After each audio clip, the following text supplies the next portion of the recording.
आयुर्वेद जो है एक ऐसी साइंस है जिसके बारे में नॉलेज देना और लोगों को सही नॉलेज लेना बहुत ज़रूरी है। आजकल क्या सिस्टम चल रहा है कि नुस्खों का रिवाज चल रहा है, आप लोग सब जानते ही हैं। जहाँ आप यूट्यूब देखिए, कोई रील्स देखिए, तो उसमें नुस्खों का बहुत ज़्यादा रिवाज है। लेकिन आज मैं आप लोगों को ये क्लियर बताना चाहूँगा कि आपके अपने शहर में जहाँ पे भी आप रहते हैं, वहाँ पे जो भी अच्छे आयुर्वेदिक डॉक्टर हैं, उन डॉक्टरों के गाइडेंस में आप नुस्खों का इस्तेमाल करें। प्रॉपर अपना पहले चेकअप कराएं, नाड़ी परीक्षण कराएं, दशविध परीक्षण कराएं, बॉडी का पूरा मूल्यांकन कराएं। आपके माइंड की स्थिति क्या है, बॉडी की क्या स्थिति है, वो आपको आपका आयुर्वेदिक डॉक्टर बताएगा। और उस आयुर्वेदिक डॉक्टर के अनुसार आप नुस्खों का सेवन, दवाइयों का सेवन, अपने जीवन शैली का सेवन, अपने खान पान का सेवन करें, जिससे आप रियल आयुर्वेद का आनंद ले सकें। मैंने हज़ारों केस ऐसे देखे हैं, दालचीनी खाते जा रहे हैं, काली मिर्च खाते जा रहे हैं, हल्दी खाते जा रहे हैं, और लीवर पे बहुत बैड इफ़ेक्ट पड़ गया है। कोई और गड़बड़ी आ गई है, आपका बीपी शूट कर गया है, किसी को कोई और तरह की बीमारी आ गई है, किसी को अल्सरेटिव कोलाइटिस हो गया है। ऐसे कई तरह की चीज़ें जो हम बिना गाइडेंस के करते हैं, वो गाइडेंस से करना छोड़ दें। प्रॉपर आयुर्वेदिक डॉक्टर के निरीक्षण में ही आप प्रॉपर अपनी हेल्थ का ध्यान रखें, क्योंकि हेल्थ एक बार चली जाए दोबारा नहीं मिलती। आपका मोबाइल लाखों का है, टूट जाएगा, आप नया ले लोगे, कोई दिक्कत नहीं है आपको। आपकी कार है, कई लाखों की है, ख़राब हो जाएगी, नहीं ले लोगे। लेकिन एक बार शरीर खराब हुआ, दोबारा आपको नहीं मिलेगा। तो इसलिए आप अपना ज़्यादा समझदारी से आप नुस्खों दे के अपने आप को डॉक्टर मत समझिए, और ये गलती मत करिए कि मैं अब बहुत समझदार हो गया हूँ और मैं अब फटाफट दवाई खा के ठीक हो जाऊँगा। ये गलत धारणा है। प्रॉपर तरीके से, जैसे गाड़ी ख़राब होने पे आप मैकेनिक के पास जाते हैं, मैकेनिक आपको देख के बताता है ये गड़बड़ियाँ हैं, खुद तो आप गाड़ी ठीक नहीं करते, ये करते हैं नहीं। तो वैसे ही, बिल्कुल वैसे ही, जब आपके शरीर में गड़बड़ी आती है या आप शरीर को हेल्दी रखना चाहते हैं, तो आप आयुर्वेदिक डॉक्टर की निरीक्षण में ही प्रॉपर इलाज कराएं। और यही सबसे बड़ा मोटो है इस प्रेस कॉन्फ्रेंस का, कि हमारा सबसे बड़ा सिद्धांत जो है, आज से कई 100 साल पहले पेशेंट और डॉक्टर इकट्ठे बैठ के इलाज होता था, और आज भी पेशेंट और डॉक्टर साथ में बैठ के ही इलाज करेंगे।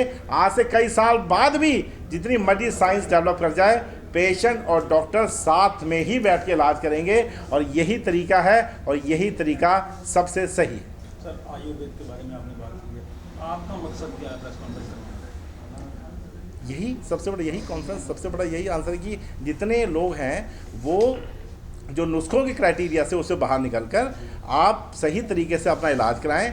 जैसे हमारा है प्रांजल लीजेंडरी आयुर्वेदा है, या कोई बड़े जो अच्छे आयुर्वेदिक डॉक्टर्स हैं, उनके पास जाकर आप सही तरीके से इलाज करवाइए। अपना बॉडी का सही, उसके पास जाइए, वो आपको चेक करेगा कि आपको क्या गड़बड़ी है क्या नहीं, और उसके अकॉर्डिंग आपका प्लान होगा। चाहे वो दवाई का प्लान हो, चाहे वो डाइट का प्लान हो, चाहे आपके नुस्खों का प्लान हो, वो डॉक्टर प्लान करेगा। इसमें आपको अपना दिमाग लगाने की जरूरत नहीं। प्रांजल कितने समय से प्रैक्टिस कर रहा है? 30 साल से लोगों की सेवा कर रहा है प्रांजल। और प्रांजल का सबसे बड़ा सिद्धांत ये है कि हम अपने आयुर्वेद को इस तरीके से प्रमोट करें कि आयुर्वेद का जो ज्ञान है वो सही तरीके से लोगों तक पहुंच सके। और यही सबसे बड़ा कारण है कि आयुर्वेद लोगों को सही दिशा निर्देश करने में ज़्यादा इंटरेस्टेड है। बकायदे कि हम लोगों को विदाउट एनी साइंटिफिक रीज़न लोगों को नुस्खे बताते रहें, इससे ज़्यादा बेटर है कि हम लोगों को सही तरीके से गाइडेंस दें कि वो डॉक्टर के पास जाके इलाज करें। सर, ये साइड इफेक्ट भी है, इसके साइड इफेक्ट भी है कोई? आयुर्वेद के देखिए, जनरली ये बोला जाता है कि आयुर्वेद का कोई साइड इफेक्ट नहीं। तो साइड इफेक्ट तो एक सिंपल हल्दी का भी है भाई साहब। अगर आप हल्दी रेगुलर ज़्यादा क्वांटिटी में खाते रहोगे तो उसका साइड इफेक्ट नहीं होगा, बिल्कुल होगा। तो इसलिए ये प्रेस कॉन्फ्रेंस की जा रही है कि आपको पता होना चाहिए कि आपकी बॉडी किस टाइप की बनी है, उसके अकॉर्डिंग आपको सही मात्रा में अगर आयुर्वेदिक औषधियाँ दी जा रही हैं तो उसका कोई साइड इफेक्ट नहीं होगा।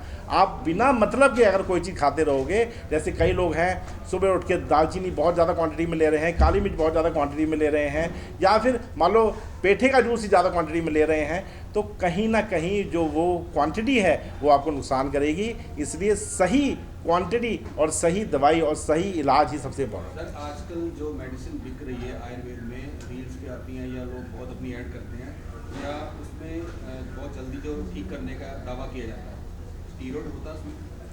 देखिए, जो ये आजकल बहुत ज़्यादा क्वेश्चंस पूछे जाते हैं कि डॉक्टर साहब ये दवाई में स्टीरॉयड तो नहीं है। तो कोई भी अच्छी कंपनी की दवाई जो होती है उसमें स्टीरॉयड नहीं होते।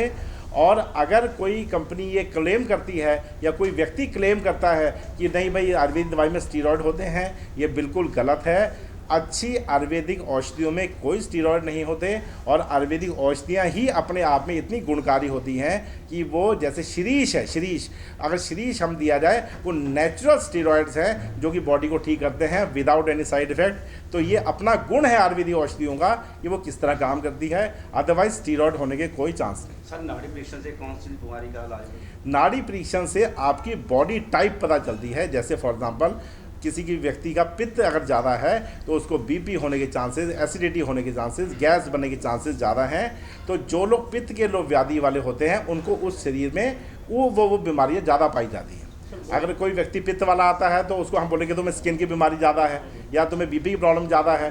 तो ये 100% सच होता है और काफ़ी हद तक इलाज करने में मदद मिलती है। सर बहुत सारी बीमारियां नवीं आ रही हैं, जो कैंसर है, एड्स है या नवा वायरस आ रहा है, आयुर्वेद का इलाज है? आयुर्वेद में कोई ऐसी बीमारी नहीं है जिसमें लाभ नहीं मिल सकता।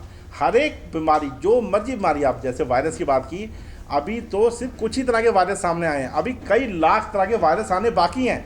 किस का टीका लगवाएंगे आप, किस की इम्यूनाइजेशन कराएंगे? तो ये आंसर बिल्कुल गलत है। अभी आपने टीके लगवाए आपने कोरोना के, उसके बाद कोई और तरह का वायरस आ गया, तो आप क्या टीकों के लिए भागे? आंसर है नहीं। हमें केवल एक ही तरीका है बीमारी से बचने का, अपनी इम्यूनिटी को हाई रखना, और इस इम्यूनिटी को हाई रखने के लिए आयुर्वेद से अच्छी साइंस और कोई नहीं। सर नशा बहुत ज़्यादा है, उसके लिए आयुर्वेद में क्या? आयुर्वेद में देखिए नशा क्यों किया जाता है? जो लोग नशा करते हैं वो अपने ब्रेन के ऊपर असर डालते हैं, अपने ब्रेन के ऊपर वो काम करते हैं जिससे कि उनको आनंद मिल सके। तो आयुर्वेद में अश्वगंधा, शतावर, बला, विदारीगंध ऐसी कई औषधियाँ हैं जो कि हमारे शरीर को पुष्ट बनाती हैं, नर्व्स को स्ट्रॉन्ग बनाती हैं, और यही नर्व्स को स्ट्रॉन्ग बनाकर किसी भी तरह के नशे से निजात पाया जा सकता है, बशर्ते जिस व्यक्ति ने नशा छोड़ना है वो पूरी तरह संकल्प करके आए। सर मोबाइल पे मतलब सभी जाने का ना आयुर्वेद के डॉक्टर बने बैठे हैं, उनके लिए भी आपका मैसेज है? जी बताइए। जो मोबाइल पे आता है, रील आती है, जो आता है पोस्टर, देखिए मैं किसी के खिलाफ कुछ नहीं बोलूँगा। जो कोई व्यक्ति अपना काम करना चाहता है वो कर सकता है, लेकिन मेरी लोगों से ये प्रार्थना है कि आप प्रॉपर आयुर्वेदिक डॉक्टर के पास जाकर ही अपना इलाज कराएं। आप मोबाइल पे किसी तरह का इलाज कराना कोई समझदारी नहीं है। सर चयन कैसे करें अभी कौन अच्छा है? आप आयुर्वेदिक डॉक्टर के पास जाएं, अगर वो आपका सही तरीके से बॉडी का नाड़ी परीक्षण कर रहा है, बॉडी का सही मूल्यांकन कर रहा है, आपसे सही सवाल पूछकर आपकी डायग्नोस कर रहा है और डायग्नोस लिख रहा है, तो वो डॉक्टर सही है। Otherwise hit and trial method तो सब अपना ही रहे हैं।